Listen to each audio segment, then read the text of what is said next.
So welcome back to Uncork My Wine, where I currently taste myself through 1,368 grape varieties as defined by Genesis Robinson, Julia Harding and José Villamor in their beautiful encyclopedia Wine Grapes. Today, as you can see, I got a very privileged spot to film this like a little tasting video about a true German classic that we definitely should drink more of, the Scheurebe. And we are here at one of the absolutely stunning leading international producers of this variety, already mentioned as a reference winery in 2012 in the book. But to this date, if you ask anybody in Germany who really knows about wine, what Scheurebe should you try, they say Müller-Catoir. And here we sit in their beautiful, old villa. We are close to the city of Neustadt, the center of the Palatinate, or one of the famous centers of the Palatinate. Behind the building is directly the Mittelhaardt, the beautiful forest of Palatinate. And then from here, from the top, you have a beautiful view over the wine region of Pfalz. So definitely a stop by whenever you are in Pfalz. But before diving into the wine and tasting it, let's, as usual, have a closer look what Jancis and her team are writing about Scheurebe. Scheurebe, an underrated and declining early 20th century German cross, capable of producing intense, refreshing, dry and sweet wines. And this does not really come as a surprise, because Scheurebe actually is a cross obtained by Georg Scheu in 1916. Georg Scheu was working at the research institute in Alzey, which is one of the hotspots in today's Rheinhessen. And there we can easily understand why Scheurebe to this date is most popular in the region of Rheinhessen, because it comes from there. But Scheu actually indicated back in the days that he crossed Riesling and Silvaner. And as usual, when some grape crosser was indicating something in 1916, it was definitely not Riesling and Silvaner. For a long time, actually, there was a lot of debate going on. And until 2012, when the book was published, we really had no clue really what actually the concrete composition of Scheurebe has been. Even in the Wine Grapes Encyclopedia, they still say Riesling and an undefined crossing partner. But if you look it up today in the VIVC, the International Grape Variety Database, and actually we know today that Scheurebe was crossed from Riesling and the so-called Bukettraube. The Bukettraube. Okay, what is that? The Bukettraube is another fairly ancient German variety from the 1800s that we today do not find in Germany at all any longer. The only place where we actually find it is in South Africa. Yeah, we definitely come back to that once I'm in South Africa at some point of time, because there should be some outstanding producers still producing that in a dry style, but that has to wait a little bit.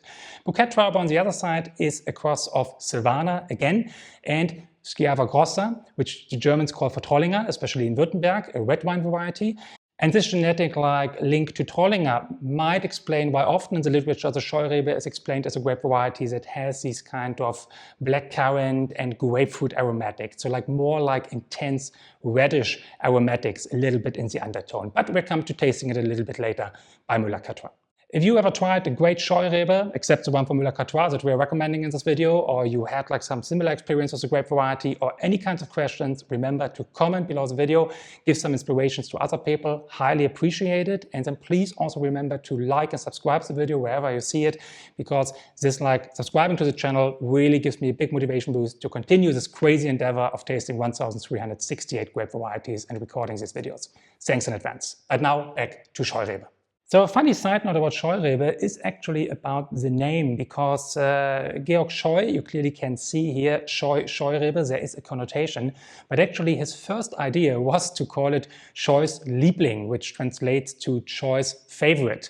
However, in a certain way of speaking, how they do in Rheinhessen, this very easily could have become Scheu's Liebling, and this actually could have mistakenly be understood as shit. Scheiß shit. So yeah, this was maybe not super much the connotation that Scheu wanted to achieve with his grape varieties, so he decided at the end to call it Scheurebe. As said, Scheurebe was crossed in Rheinhessen, and Scheu really had actually in mind to create a grape variety that is suitable to the sandy soils of Rheinhessen. And this explains a little bit why today Scheurebe is a grape variety that actually does not have those high demands to the soil it is standing on. It really likes dry soils, it likes sandy soils, it likes also soils with not too many nutrients. However, on the other side, it is a late ripening grape variety, and thereby it needs definitely some wine sites where it has a good sun exposure, where it has a good warmth exposure. So we can actually bring it to this great ripeness, keeping the acidity, where we also can use it for Auslese, Spätlese, Trockenbeerenauslese, and those great dessert wines it is so well suited for. How much Scheurebe is there left in the world? That is a really good question. I mean, in Germany it was protected in 1956, and then in the 50s, 60s it has been a fairly popular grape variety. Actually, in 1985 in Germany it accounted for 4.4% of the total vineyard area. Well, we are far behind those levels today. As the latest data from the German Wine Institute from 2024 show, we have today around 1,500 hectares, about 1.5% of the German total grape area planted with Scheurebe. Rheinhessen, definitely the biggest growing region, about half of it, then Palatinate, Pfalz with 25%, and then Franken with around 15%.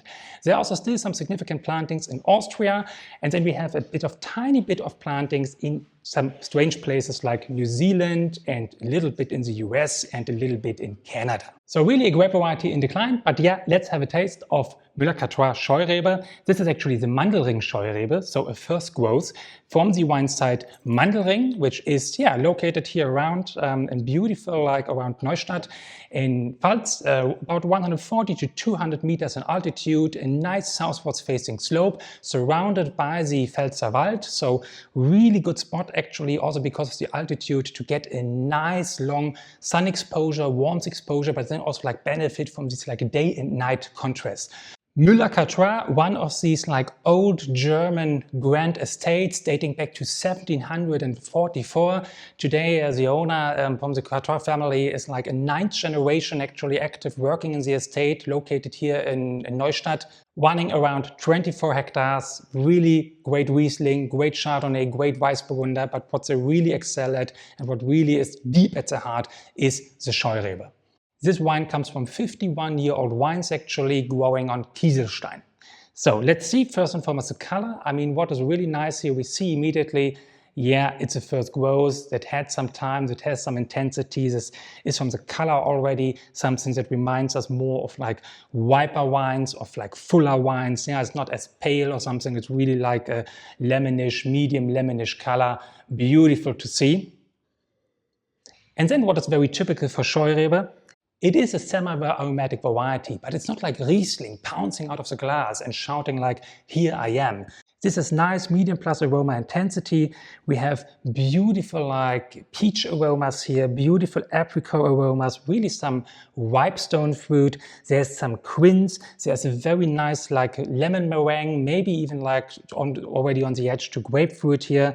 We can see some super nice citric perspective, but it's also very floral, very honey-like. And even now it comes from the Mandelring, and I always have the connotation when Germans have these names for their wine sites. Mandelring is probably called this because there are a lot of almond trees, which are very typical in the Pfalz around it. But I even have here something like almond flowers and really beautiful nutty perspective in it. It is a very lovely complexity coming here out of the glass, really worth a first growth of this example. On the palate, I mean, striking acidity. This is fresh, this is lively, this is bitter actually. Grapefruit really coming out nicely here. Some raw almond really coming out nicely here. Typical aromas for Scheurebe. I can see suddenly why the literature says there is some reddish elements, maybe some resemblance to the Trollinger. These black currant perspective. Yeah, it is intense, it is deep, it is a little bit reddish hint, beautiful. 13% alcohol, really a good substantial body, great food wine, great food pairing, no doubt about that. I would call it a medium plus body even. It's bone dry, naturally at 13% alcohol, there's no residual sugar left here. And then naturally it doesn't have any tannins because it's a white wine. Beautiful on the palate, it really lingers around for a long time. We have still beautiful quince and apple aromatics, hint of grapefruits there, very nice citric perspectives. The almond is really unfolding beautifully. So really a prime example of what Scheurebe can actually be, made by one of the best producers in Germany for this grape variety. So High recommendation from here that you go out there and try some Scheurebe. It's a fairly common grape variety, so to say, so I hope you get it wherever you are and watch this video and have a chance to grab a bottle of good high quality Scheurebe. Cheers on that, and remember to leave your experience in the comments, subscribe and like the video. Thanks for following this crazy journey of tasting 1368 grape varieties. And again, thanks to Müller-Catoir for the possibility to film this video here in their beautiful house north of Neustadt. Cheers!